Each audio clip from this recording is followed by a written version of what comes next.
کہ بلاد حرمین کا، سعودی عرب کا پاکستان کے ساتھ دفاعی معاہدہ ہوا، جس سے ہر اہل ایمان کے دل میں ٹھنڈ اتری کہ یہ دو مسلمان دیش آپ اس میں اکٹھے ہوئے،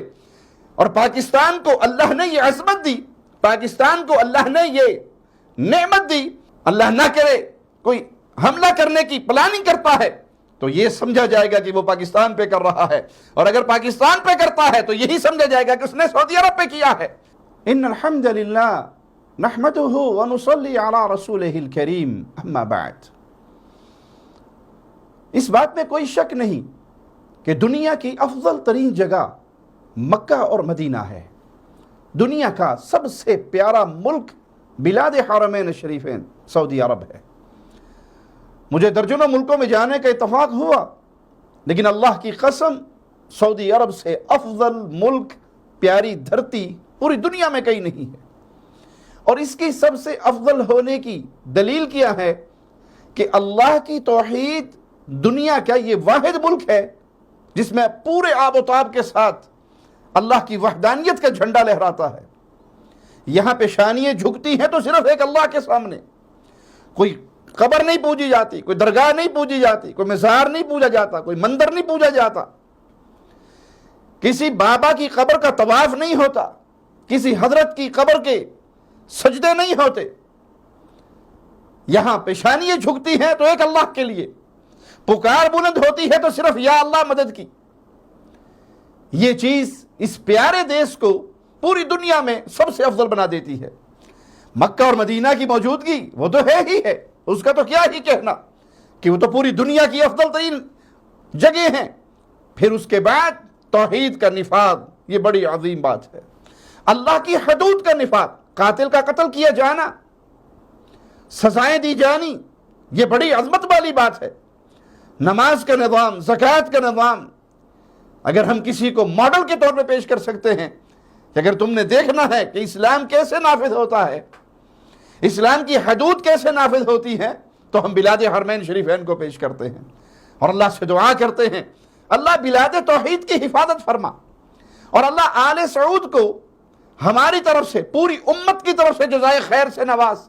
جنہوں نے تیری وحدانیت کے جھنڈے کو گاڑا ہوا ہے۔ امام عبدالعزیز آل سعود سے لے کر آج تک ان کی اولاد، ان کے پوتے اس توحید کے جھنڈے کو لہراتے ہیں، یہاں شرک کے کسی منظر کو باقی نہیں چھوڑتے۔ اور یہی وجہ ہے پوری دنیا میں جتنا امن اس ملک میں ہے، جتنا سکون شانتی بلاد حرمین میں ہے، آپ کو کہیں نہیں ملے گا، کیونکہ یہ اللہ کی توحید کے غالب ہونے کے ثمرات ہے جو اللہ اپنے بندوں کو عطا فرماتا ہے۔ زمین یہاں سے اگر سونا اگلتی ہے، اللہ کی رحمتوں کا اللہ کے بندوں پر نچھاور ہونے کا منظر نظر آتا ہے، تو اس کے پیچھے سب سے بڑی چیز اللہ کی وحدانیت ہے، کیونکہ یہی اللہ کا وعدہ ہے۔ الذین آمنوا ولم یلبسوا ایمانہم بظلم اولئک لہم الامن وہم مہتدون۔ امن چاہتے ہو تو شرط ہی مولا نے یہ لگائی، ایمان لانے کے بعد پھر ظلم عظیم نہ کرنا، شرک اکبر نہ کرنا۔ اور یہی وجہ ہے سعودی عرب دشمنوں کی آنکھوں میں کانٹا بن کے چبھتا ہے۔ وہ دشمن جو اللہ کے دین کے دشمن ہیں، جو عقیدہ توحید کے دشمن ہیں، جو رسول اللہ صلی اللہ علیہ وسلم کے دشمن ہیں، جو اہل بیت کے دشمن ہیں، جو اصحاب رسول کے دشمن ہیں،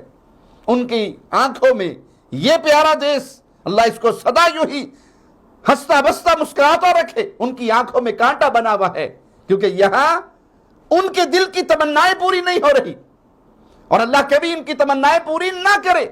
وہ چاہتے ہیں جیسے ان کے دیشوں میں قبروں کی پوجا، درگاہوں کی پوجا ہوتی ہے، یہاں بھی یہ منظر نظر آئیں، ان کے اماموں کی قبروں کی پوجا ہو، حالانکہ جتنی افضل ترین قبریں مکہ اور مدینہ کے اندر ہیں، کائنات میں کہیں نہیں۔ سب سے افضل ترین ہستی محمد الرسول اللہ صلی اللہ علیہ وسلم کی، اور آپ کی قبر پہ کوئی عبادت نہیں ہوتی، آپ کے حکموں کی تعمیل ہوتی ہے۔ بہترین قبریں بقیع قبرستان میں جو سنت کے مطابق ہیں، جہاں کسی کی پوجا نہیں ہوتی۔ اللہ کی رحمت اور اللہ کا فضل ہمیں دیکھنے کو ملا ان پچھلے چند دنوں میں کہ بلاد حرمین کا، سعودی عرب کا پاکستان کے ساتھ دفاعی معاہدہ ہوا، جس سے ہر اہل ایمان کے دل میں ٹھنڈ اتری، ہر اہل ایمان کا دل ٹھنڈا ہوا، ہر اہل ایمان کی زبان سے الحمدللہ، اللہ کی حمد و ثنا اور اللہ کا شکر کا ترانہ گونجا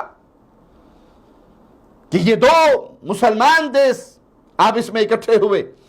اور پاکستان کو اللہ نے یہ عظمت دی، پاکستان کو اللہ نے یہ نعمت دی کہ وہ حرمین شریفین کے محافظ کے طور پہ، چوکیدار کے طور پہ، خادم کے طور پہ یہاں کی سیکورٹی کا معاملہ ان کے ہاتھوں میں دیا گیا۔ اگر کوئی سعودی عرب کی طرف بری نیت سے دیکھتا ہے،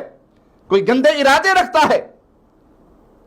اللہ نہ کرے کوئی حملہ کرنے کی پلاننگ کرتا ہے، تو یہ سمجھا جائے گا کہ وہ پاکستان پہ کر رہا ہے، اور اگر پاکستان پہ کرتا ہے تو یہی سمجھا جائے گا کہ اس نے سعودی عرب پہ کیا ہے۔ یہ دو اسلامی ملک، یہ دو پیاری حکومتیں آپس میں اس معاہدے کے اندر اکٹھی ہو گئی، جس سے ہر اہل ایمان کے دل کو سکون اور ہر اہل ایمان کی زبان سے شکر کے الفاظ نکلے۔ اللہ اس رحمت کے اندر تمام اہل ایمان اور تمام مسلمان ملکوں کو اکٹھا کر دے کہ مسلمان ملکوں کی طرف اللہ کا کوئی دشمن میلی نظر سے دیکھ نہ سکے، اور ہر مسلمان ملک کے اندر خیر و برکت، امن و امان کا دور دورہ ہو، اللہ کی وحدانیت کا غلبہ ہو، نبی کریم صلی اللہ علیہ وسلم کی سنت کا غلبہ ہو، پیارے نبی صلی اللہ علیہ وسلم کی لائی ہوئی شریعت غالب ہو۔ یہ ہر مسلمان کی دعا ہے، تمنا ہے، اور اللہ سے ہم دعا کرتے ہیں اللہ بلاد حرمین کی حفاظت فرما، اللہ پاکستان کی حفاظت فرما، دشمنوں کا شر انہی پہ لوٹا دے، دشمنوں کی تدبیروں کو ان کی موت بنا کر ان کے حوالے کر دے، اور یہ اسلام کے نام پہ اس دنیا کے اندر چمکتے دمکتے ہوئے ملک ہمیشہ اسلام کے جھنڈے کو بلند رکھیں۔ اقول قولی ھذا واستغفر اللہ لی ولکم ولسائر المسلمین۔ ہر لمحہ قرآن اور سنت کا ترجمان، فضیلت الشیخ توصیف الرحمان۔